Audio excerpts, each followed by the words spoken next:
पंजाब में नकली बीज का मामला तूल पकड़ता जा रहा है। गुरदासपुर में किसानों ने नकली बीज बेचने वाली कंपनी के बाहर प्रदर्शन किया। किसानों का आरोप है कि कंपनी ने धान के नकली बीज बेचकर करोड़ों का घोटाला किया है। नकली बीज तैयार करके ते लोकां नूं जट्टां नूं गुमराह करके उन्हां नूं वेचे जा रहे आ, महंगे भाव दे विच वेचे जा रहे आ ते सरकार नूं अज 15 दिन हो गए आ रौला पाउंदियां कहिंदे आ कि इन्हां दे उत्ते कार्रवाई होनी चाहीदी आ। कोई इन्हां कोल परमिशन नहीं गी, कोई इन्हां दे वैलिड बीज नहीं गे, अपने कोलों नकली तैयार करके पता नहीं किहड़े बीज दे के ते जट्टां दी इन्हां ने लुੱਟ खसुੱਟ कीती आ। बीज कंपनी के मालिक को पंजाब सरकार के एक मंत्री का खास बताया जा रहा है। किसानों का आरोप है कि कंपनी मालिक को मंत्री का संरक्षण मिला है।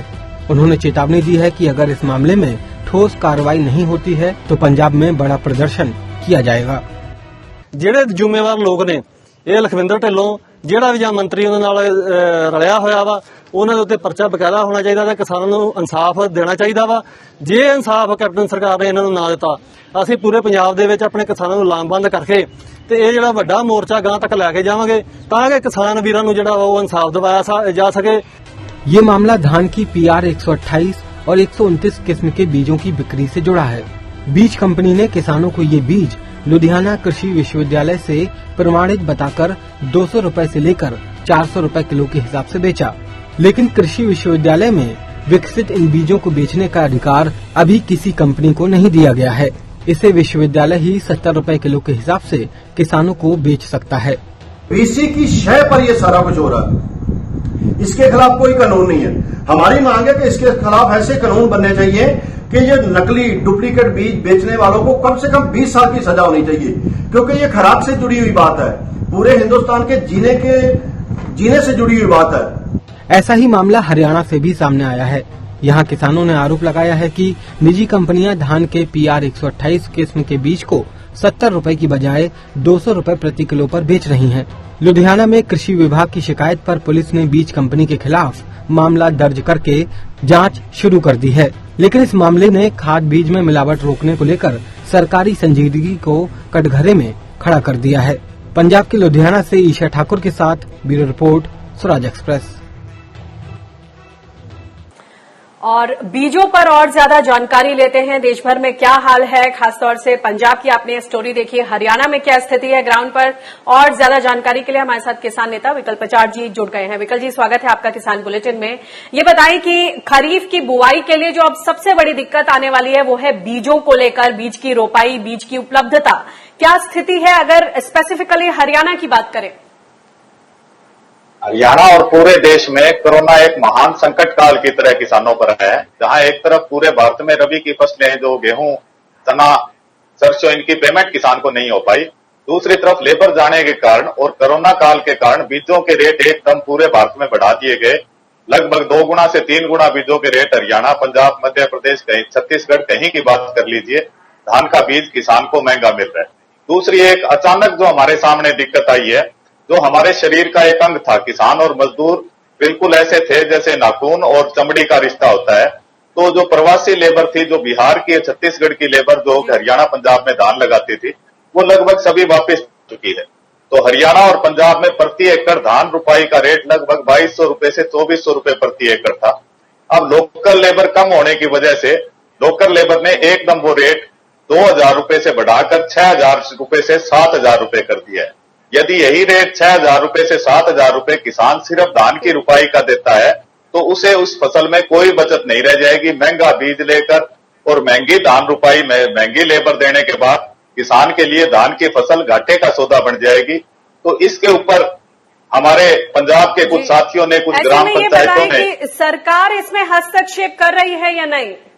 जी, सरकार इस मामले में कोई हस्तक्षेप नहीं कर रही। सरकार तो किसानों के ऊपर एकदम अपने फैसले थोपने का काम करती है। जैसे हरियाणा सरकार ने पीछे धान की खेती एकदम समय पर आदि करने की बात कही।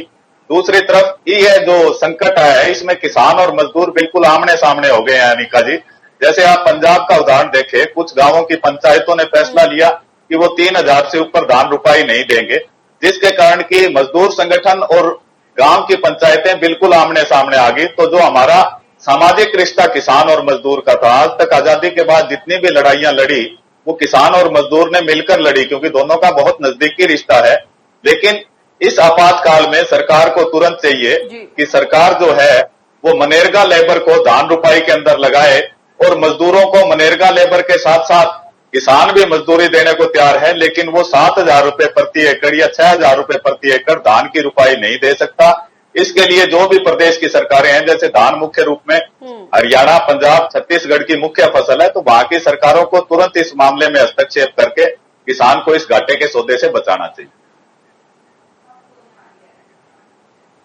एक और बताएं, हम जगह जगह से राज्य सरकारों की जो पहल है उसको सुन रहे हैं। कहीं पर बोला जा रहा है कि मुफ्त में बीज वितरण होगा, कहीं पर सब्सिडी की बात है।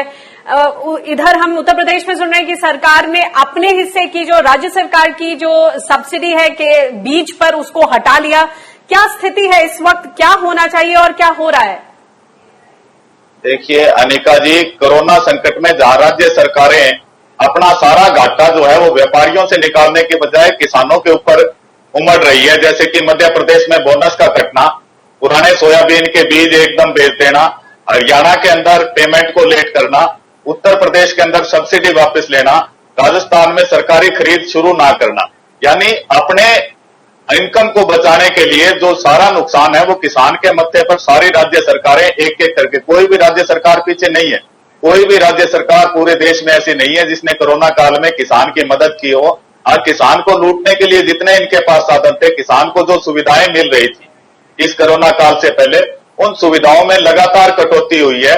तो ऐसे समय में जो महत्वपूर्ण कोरोना युद्ध है, जिसके कारण आज भारत का हर एक आदमी पेट भर के खाना खा रहा है, उसके प्रति राज्य सरकारों का जो रवैया है वो बिल्कुल संवेदनहीन है और इसकी हर प्रकार से निंदा करनी चाहिए। सरकारों को इस समय घाटे फायदे ही नहीं सोचने चाहिए। तो देश की सबसे बड़ी आबादी है किसान और मजदूरों की, उनके बारे में सोचकर उनके लिए नीतियां बनाई जानी चाहिए। जी, बहुत बहुत शुक्रिया इस बातचीत के लिए।